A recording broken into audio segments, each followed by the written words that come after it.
رسول اللہ صلی اللہ علیہ وآلہ وسلم نے فرمایا، جب تم میں سے کسی شخص کو دوران نماز جماعی آئے تو جس قدر ہو سکے اسے روکے، کیونکہ منہ کھلا ہو تو شیطان داخل ہو جاتا ہے۔ نبی اکرم صلی اللہ علیہ وآلہ وسلم نے فرمایا، اللہ تعالیٰ فرماتا ہے، قیامت کے دن میں 3 آدمیوں کا دشمن ہوں گا۔ ایک وہ جس نے میرا نام لے کر عہد کیا پھر فریب کیا، دوسرا وہ جس نے آزاد کو بیچ کر اس کا مول کھایا، تیسرا جس نے مزدور سے پوری محنت لی پھر اس کی مزدوری نہ دی۔ حضرت ابو ہریرہ رضی اللہ تعالیٰ عنہ سے روایت ہے کہ ایک دیہاتی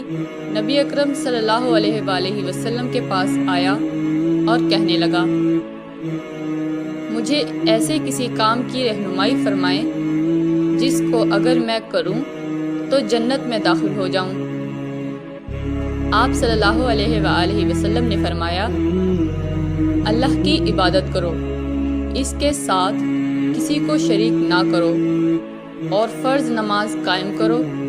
اور فرض زکوٰۃ دے دو، رمضان کے روزے رکھو۔